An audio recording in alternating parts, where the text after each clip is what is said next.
अभिषेक बड़े भाव से करेंगे और श्री शिवाय अभिषेक पात्र। हर हर महादेव। इस दिव्य दृश्य को आज हम सभी अपनी आंखों से देखेंगे आस्था टीवी लाइव पर या गुरुजी के चैनल पर। आज का दिन बहुत पावन है। अधिक मास में यह मासिक शिवरात्रि हो रही है। इन 5 बातों का विशेष ध्यान रखें और पूजा में बदली हुई सामग्री को, इन चीजों को आपको जरूर चढ़ाना है। यह चीजें खासतौर पर यह पूजा रोग मुक्ति के लिए है, निरोगी काया के लिए है और परिवार में सौभाग्य और सुख के लिए है। इन चीजों को शिवलिंग पर आप अपने घर के मंदिर में जो पार्थिव शिवलिंग पूजन करेंगे, इन चीजों को सम्मिलित करेंगे तो आपके सब तरह की पीड़ा शंका का निदान होगा। सबसे पहले एक विशेष सूचना आपको दे दूं, जो भी आप जो है पूजा में बैठेंगे, जो भी आपके वस्त्र होंगे, अगर वह टॉयलेट बाथरूम गए हुए हैं, अंडर वस्त्र जो होते हैं उन्हें आप बदल लीजिएगा। बिल्कुल साफ सुथरा गाउन, साड़ी, पुरुष जन भी बहुत अच्छे साफ सुथरे, भले ही पुराने हो परंतु धुले हुए कपड़े होने चाहिए। पूजा की ये छोटी छोटी जानकारी आपको पता होनी चाहिए। नहा लीजिएगा, शाम को कुल्ला कर लीजिएगा, हाथ पैर धो लीजिएगा, तभी पूजा में बैठिएगा। साफ सुथरे कपड़े जो कि शुद्ध हो उन्हीं से पूजा करनी चाहिए, तभी आपकी पूजा श्रेष्ठ होती है। थोड़ा बहुत पूजा आगे पीछे हो जाती है जैसा गुरुजी बताते हैं तो कोई दिक्कत नहीं, जैसा गुरुजी कहेंगे वैसी वैसी पूजा आप कीजिएगा। निरंतर श्री शिवाय नमस्तुभ्यम मंत्र का या हर हर महादेव का आप जाप कीजिएगा। इसके साथ साथ आज शनिवार का दिन है। गुरुजी ने सामग्री तो बताई है परंतु कुछ चीजें बदलाव के साथ आप अपनी तरफ से जरूर रखिएगा। पूजा में आपका मुख पूर्व या उत्तर दिशा की ओर होना चाहिए, इस बात को आप ध्यान रखिएगा। जमीन पर सीधे नहीं बैठना है, कोई चद्दर या आसन का चुनाव जरूर करें। सभी जन पूजा में सम्मिलित हो। पूजा नहीं कर सकते हैं तो आप टीवी पर पूजा करते हुए गुरुजी को जरूर देखिएगा। यह एक सौभाग्य का विषय है कि हम सभी अधिक मास की इस मासिक शिवरात्रि के दिन पार्थिव शिवलिंग पूजा करते हुए देखेंगे। वह मंत्र सुनते ही ना मैं तो इतनी रोमांचित होती हूँ, इतना आनंद आता है जो कि अपने आप में अद्भुत है। आप भी अगर यही महसूस करते हैं तो अपने इष्ट देव महादेव के जयकारे कमेंट्स में जरूर लगाइएगा। अब आप जो भी सामग्री इकट्ठा कर रहे हैं खंडित ना हो, इस बात का ध्यान रखें, शुद्ध होने चाहिए। सबसे पहले 11 चावल के दाने रख रहे हैं तो वह शुद्ध, श्रेष्ठ और परिपूर्ण होने चाहिए, खंडित ना हो।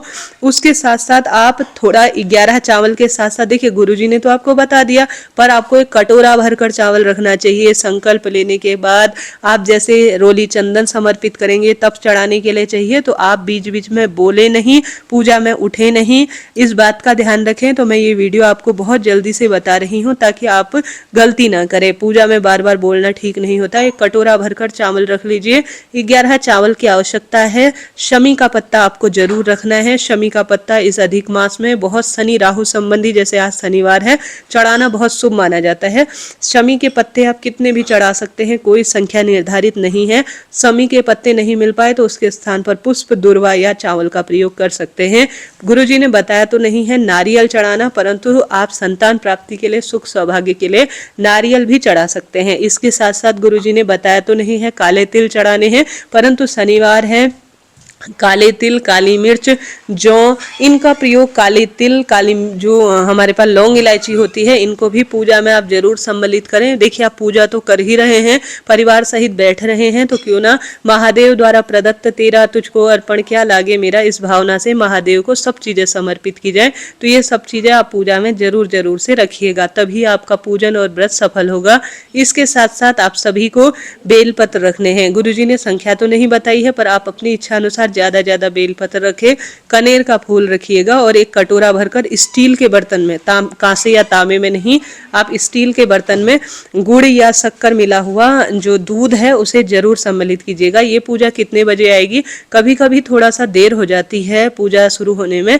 ऐसे में गुरुजी द्वारा बताया गया समय है 7 बजे से 8 बजे तक। थोड़ा बहुत आप हताश ना होइएगा, कभी कभी 7:30 भी बज जाता है, कभी कभी 7:45 भी हो जाता है प्रसारित होने में। कोई चिंता नहीं है, कोई टेंशन की बात नहीं है, धैर्य बनाए रखें। आप श्री शिवाय नमस्तुभ्यम मंत्र का जाप करें। 1 घंटे का वीडियो एक चैनल पर अपलोड किया हुआ है, इसी वीडियो के नीचे कमेंट्स में पिन कर दूंगी। कैसे कैसे पूजा की जाती है, ये पिछले साल का जो था वीडियो गुरुजी द्वारा किया गया, उसको एक बार देख लीजिएगा ताकि आपको सही सटीक जानकारी मिल जाए और आप गलती ना करें। एक बार उस वीडियो को जरूर देखें। और विसर्जन कैसे करना है इसका भी वीडियो चैनल पर आ चुका है।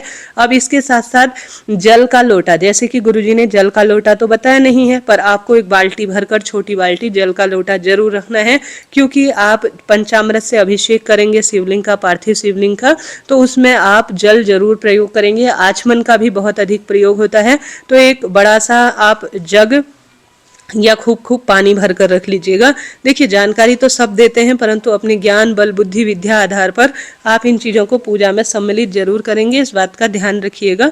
तो आप एक जग भरकर बड़ा सा पानी का वहाँ पर रखिएगा, तभी आपका व्रत उपवास सफल होगा। आपने पार्थिव शिवलिंग जो बनाया है उसे बहुत सुंदर तरीके से रखें और उसी का आप पूजन करें। घर पर शिवलिंग है तो साथ में उसे भी विराजित कर सकते हैं। साथ के साथ गौरी और गणेश सुपारी के बना सकते हैं, मिट्टी के बना सकते हैं। खाली शिव जी को ही पूजा में नहीं रखना होता है, उनके साथ गौरी मैया और गणेश जी की मूर्ति है तो उन्हें भी रखें। घर का शिवलिंग है तो वह भी रख सकते हैं। पार्थिव शिवलिंग पूजन कर रहे हैं तो वह भी रखें, नहीं तो सुपारी के बना सकते हैं। तो अभिषेक करने के लिए जल की सबसे पहले आवश्यकता होगी, दूध, दही, घी, शक्कर की भी आवश्यकता पड़ेगी। इसके साथ साथ इत्र बहुत विशेष माना जाता है, वह भी आप रखें।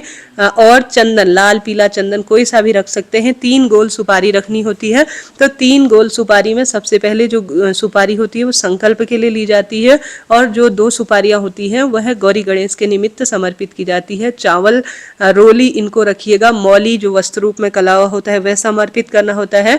कपूर रखना होता है, कपूर जो पूजा के अंत में होता है। 2 दीपक, एक पहला दीपक जो कि पूरी तरह से पूजा में रखना होता है, जो कि पूरे पूजा का सबसे पहले साक्षी होता है, उसे ही जोड़ना होता है, और ज्यादा घी भर लीजिएगा। और पूजा के अंत में जो दीपक है उससे आरती की जाती है। जनेऊ लिया जाता है, फल लिए जाते हैं, कोई से भी फल ले सकते हैं मौसमी, मिठाई ली जाती है, धूप बत्ती रखनी होती है, पुष्प और दुर्वा का प्रयोग किया जाता है। अब कौन कौन सी चीजें आपको जरूर रखनी चाहिए बदलाव के साथ, एक बार सुने। गेहूं, आपने सुना होगा संतान सौभाग्य अपने मकान के लिए शिवरात्रि के दिन शिवलिंग पर गेहूं चढ़ाना बहुत सुखद माना जाता है। 11, 21, 51, 108 जितने भी गेहूं मिल जाए ना, गेहूं के दाने आप अपने घर के शिवलिंग में जरूर चढ़ाइएगा। इसके साथ साथ आप सभी 7 बजे से 8 बजे तक यह पूजा करें। आज शनिवार 13 जून को पूजा नहीं कर सकते, सिर्फ दर्शन करें, बैठें और अपनी मनोकामना बोलें, यह श्रेष्ठ अनुभूति कहलाती है। कमेंट्स में श्री शिवाय नमस्तुभ्यम आप जरूर लिखें। अपनी तरफ से गौरा मैया के निमित्त आप सुहाग सामग्री चढ़ा सकते हैं, बाद में प्रसाद स्वरूप स्वयं इसे ले सकते हैं या दान कर सकते हैं। अपनी तरफ से दक्षिणा जरूर चढ़ाएं, बाद में पुरुषोत्तम महीना है, दान कर सकते हैं, बहुत ही बढ़िया है, बहुत ही शुभ है। पुरुषोत्तम महीना है, अपनी तरफ से जो ही आपसे व्यवस्था हो, जहाँ यहाँ पर बैठकर आप 31 बत्ती का एक दीपक भी पार्थिव शिवलिंग पर सामने प्रज्वलित कर सकते हैं। बहुत ही बढ़िया है। ये चीजें अपनी बुद्धि के आधार पर आप इतना कुछ कर ही रहे हैं तो क्यों ना इन चीजों को सम्मिलित कर लिया जाए, तो बहुत ही सुखद अनुभूति इनकी होती है। तो कम से कम इन चीजों को आप पूजा में सम्मिलित कीजिएगा, लाभ ही मिलेगा, अनंत गुना लाभ मिलेगा। व्यवस्था आप अपनी तरफ से छोटी छोटी सी कर लीजिएगा। आपके घर पर जो भी है भस्म इत्यादि है तो वह भी समर्पित कर सकते हैं। सब चीजें अपनी तरफ से व्यवस्था करें, भाग्य खुल जाएगा और रोग दुख दारिद्रता का अंत होगा। कष्ट कर्ज पीड़ा से स्वतः ही मुक्ति मिल जाएगी। ये कोई छोटा मोटा दिन नहीं है, बहुत बड़ा दिन है सौभाग्य में वृद्धि के लिए। तो इस तरह से यह जानकारी थी। आप अपनी तरफ से भी महादेव को कोई ना कोई वस्तु चढ़ाएं, कोई ना कोई चीजों को प्रयोग में ले, इनका अपना एक लाभ है और सौभाग्य इससे बढ़ता चला जाता है। तो इस तरह से यह जानकारी थी जो मैंने आपको प्रदान की। जरा सा भी वीडियो उपयोगी रहते हैं तो चैनल से जुड़े। विसर्जन विधि बता दी है, क्या खाकर विसर्जन करना है यह भी चैनल पर आ चुका है, जरूर देखिएगा। राधे राधे जी, जय श्री कृष्ण।